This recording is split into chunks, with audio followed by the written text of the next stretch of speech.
Salut apprenti, les défenses de base.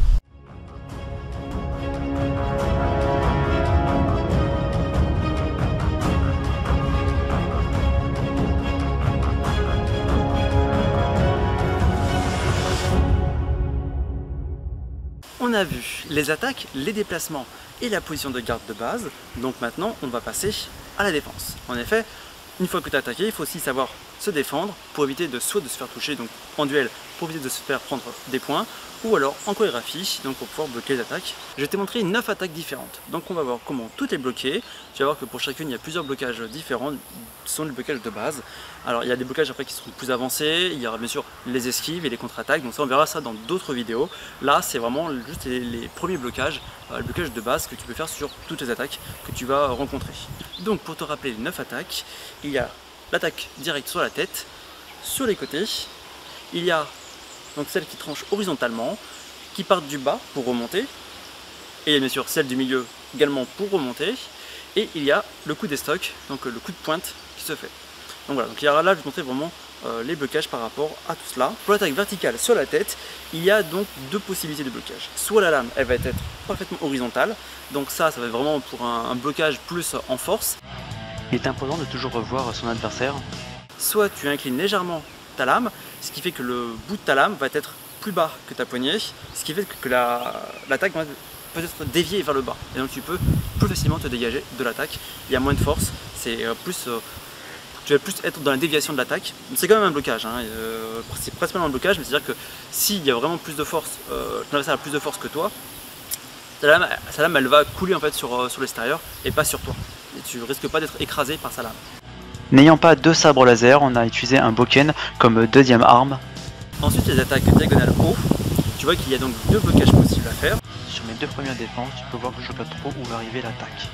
Dans cette configuration d'armes, il est très important que les lames ne s'entrechoquent que très légèrement. Pour les attaques circulaires horizontales, tu as également deux possibilités de blocage.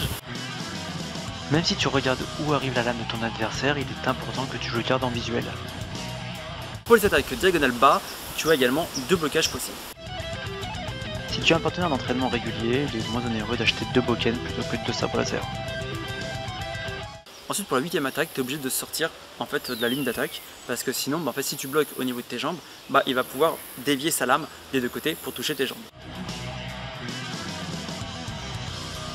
Pour le coup des stocks, il vaut mieux sortir de la ligne d'attaque parce que en fait, s'il est plus rapide que toi ou qu'il met assez de force, il va pouvoir passer à travers ta défense. Et donc comme ça, tu vas décaler la lame, par exemple, la lame elle vient comme ça, tu vas la décaler, et si tu restes approximativement droit, en fait tu risques de te faire toucher au niveau de l'épaule, du bras, même du flanc. Alors que si tu te décales en même temps, en fait, déjà tu as commencé à esquiver le coup et ton arme en fait, va permettre de complètement sortir son attaque, donc de ne pas te faire toucher. Un bokken étant plus lourd qu'un sabre laser, cela te permettra de t'entraîner tes bras et tes avant-bras. Avec ces différents blocages, tu vas pouvoir bloquer quasiment toutes les attaques possibles. Maintenant il suffit juste de l'entraînement. Alors pourquoi qu'il y a plusieurs blocages différents, ça va être en fonction de la situation, parce que là on les voit en dehors de toute situation de combat. Bien sûr, toi tu vas les utiliser donc en combat ou en chorégraphie, donc en fonction de la situation, de comment tu es positionné, comment l'adversaire est positionné, etc. Tu vas donc pouvoir réagir différemment. Alors, des fois tu vas pouvoir choisir, alors, entre guillemets choisir, parce qu'au bout d'un moment il va falloir agir de manière instinctive. Alors en combat, il ne faut pas que tu réfléchisses à quel blocage tu vas faire, il faut bloquer. Quand tu attaques arrive, soit tu bloques, soit tu l'esquives, mais voilà, il ne faut pas que tu faut pas que tu te fasses toucher. Donc en chorégraphie, bon, c'est un peu différent parce que là tout est programmé à l'avance. Donc tu vois bien que tous ces blocages que l'on vient de voir, tu vas devoir tous les utiliser en combat, Tu vas forcément à un moment donné tous les utiliser au fur et à mesure de tes combats, et tu vas voir que au fur et à mesure, tu vas donc découvrir par rapport à ton corps, comment également par rapport aux attaques des autres, et par rapport également à la situation, comment bloquer de telle manière, tu vas préférer plutôt tel blocage, plutôt celui-là, etc. Ça c'est vraiment quelque chose de personnel en soi. Tu ne peux pas copier quelqu'un, lui va bloquer telle attaque de telle manière. Si tu te forces complètement à limiter, ça va pas forcément aller avec ton propre physique, même si vous avez la même carrure, etc. Voilà, on est chacun fait un peu différemment, donc du coup voilà, tu as des mouvements que tu vas préférer à faire plutôt que d'autres, plutôt un blocage comme ça, plutôt un blocage en diagonale comme ça, tu vas voir, c'est en pratiquant mais du coup entraîne-toi à les faire tous ces blocages, entraîne-toi à les faire. Cette vidéo conclut les mouvements de base. Alors bien sûr il y aurait les esquives, mais je trouve que c'est un mouvement un peu plus avancé, même si on va voir d'abord les esquives de base avant de voir les esquives avancées, mais même les esquives de base je trouve que c'est un peu plus avancé que toutes les techniques qu'on a vues jusqu'à présent. Tous ces mouvements de base, il va falloir que tu les maîtrises. Alors maîtrise, comme on a vu la dernière fois, c'est un grand mot, donc là pour nous la maîtrise ça va être au moins de bien les faire. Donc bien sûr, tu vas être tenté de vouloir voir et de pratiquer certains mouvements avancés, mais au moins déjà, surtout si tu n'as jamais pratiqué d'arts martiaux de sport de combat avant, voilà, il va falloir que tu t'entraînes quand même un minimum avant de passer aux techniques avancées. Donc n'hésite pas à revoir toutes ces vidéos afin de pouvoir t'imprégner vraiment de ces mouvements de base qui sont, c'est vraiment, c'est le socle, hein, comme j'ai expliqué, les mouvements de base c'est la fondation. Si tu n'as pas une relative maîtrise de ces mouvements, ça va être assez compliqué de voir des mouvements avancés, tu risques d'avoir des lacunes. Tu peux comme les voir, hein, mais après tu risques de rencontrer certaines difficultés pour pouvoir faire des mouvements corrects, surtout qui généralement combinent plusieurs mouvements de base et éventuellement également les modifient. N'hésite pas à laisser un commentaire en dessous de la vidéo. Si tu aimais, mets un pouce bleu, partage la vidéo, ça fait vraiment plaisir. Et abonne-toi si ce n'est pas déjà fait. Si tu t'abonnes, n'oublie pas de cliquer sur la petite cloche pour recevoir les notifications.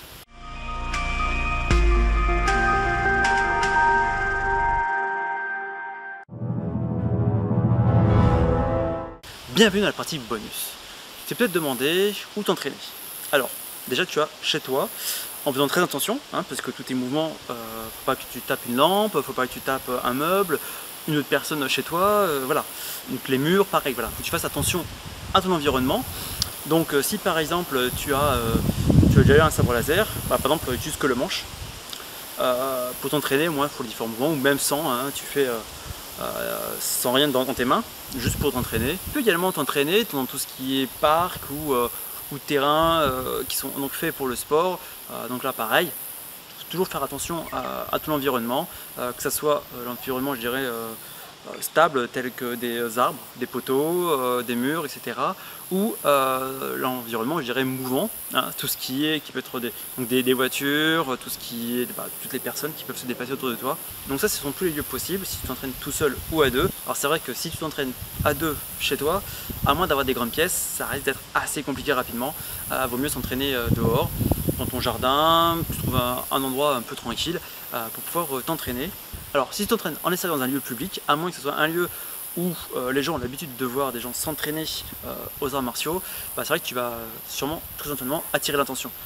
Après ça te va ou ça te va pas, voilà, donc aussi faut prendre ça aussi en compte, notamment si tu t'entraînes avec un partenaire, voilà, vous allez sûrement attirer assez l'attention. Afin que ce soit parfaitement sécurisé, tu as bien sûr les académies de sabre laser.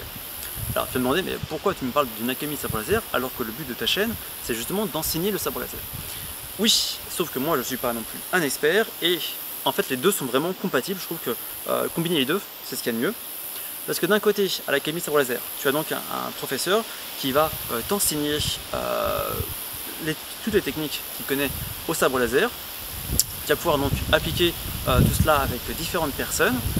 Et mes vidéos vont te permettre, entre chaque séance à l'académie, vont te permettre donc d'approfondir ou de revoir les mêmes techniques, parce que forcément les attaques de base, il va aussi te les enseigner, donc du coup tu vas pouvoir voir les deux manières, les deux enseignements, et donc tu vas pouvoir répéter les mouvements, notamment si tu commences dans le maniement du sabre laser, tu vas pouvoir donc combiner ces explications afin de parfaitement comprendre le mouvement. Notamment en club, c'est donc une ou plusieurs fois par semaine, mes vidéos elles sont toujours disponibles. Donc tu vas pouvoir les voir à tout moment, notamment si tu prends les transports en commun pour aller au travail, pour aller à l'école, tu vas pouvoir les revoir, alors que tu peux pas en fait revoir les cours que tu suis à l'académie en même temps. Hein. Les cours à l'académie tu les suis donc quand tu y vas, alors que mes vidéos tu peux les voir donc à tout moment. Donc voilà, c'est pour ça que c'est bien de combiner les deux. Tu vas pas voir également les choses à la même vitesse, tu vas pas forcément voir les mêmes choses au même moment. Il est bien de suivre plusieurs enseignements différents pour justement créer un peu certains déblocages pour pouvoir voir certaines choses qu'on n'aurait pas vues autrement. Moi je suis inscrit dans une académie de sabre laser, donc pour pouvoir progresser, pour pouvoir apprendre de nouvelles techniques, et également je suis de temps en temps des vidéos, également d'autres vidéos sur internet, dans des livres, pas forcément de sabre laser, ça peut être d'autres techniques de sabre, pour pouvoir en fait m'imprégner des différents mouvements. Merci d'avoir regardé cette vidéo jusqu'au bout et à bientôt.